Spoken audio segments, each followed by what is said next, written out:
Andreas Gursky, for the last 4 decades, has been one of the most important artists and photographers in the world, who's constantly questioning what the boundaries of photography are, how to expand what a photograph might be, and how to question how we look at pictures. This exhibition is a look at his entire career. Gursky is probably best known as someone who's been an audacious chronicler of the global economy and documented the epic sights that global capitalism has produced.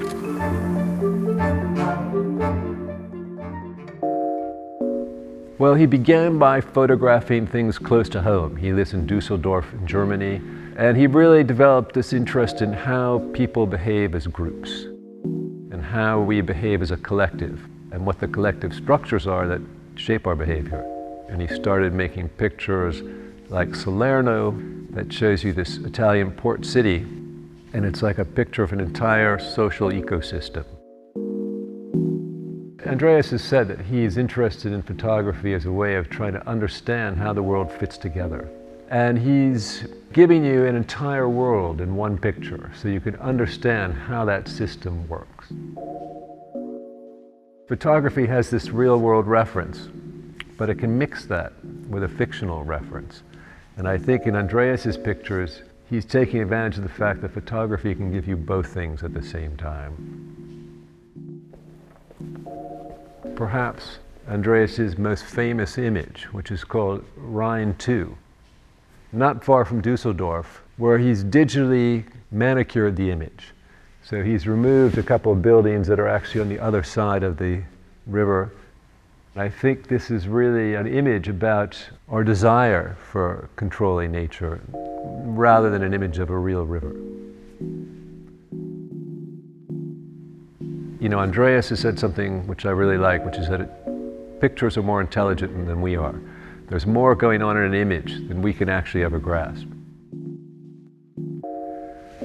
Somewhere in there is a Gursky catalog. If you stand very far away from some of his pictures, like this picture of a tulip field in the Netherlands, it looks like an abstract strike painting. It's only when you go in and you look up close that you start to see what it is.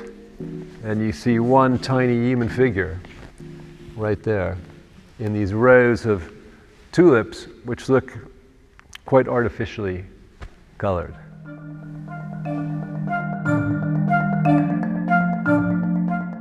It's only really when you come in the gallery that you get this incredible experience where you have to stand away from the picture to see the overall shape and then go in close to look at the details and scan them because they're so big. You can't take it in with just a single look. When we were installing the show, I kept using the word painting by accident because these works have such a sophisticated, formal complexity to them, and they have the size of paintings, that they seem like they exist somewhere in between photography and painting. He's looking at every kind of image that you can make and playing with all those different traditions to make something that's completely unique.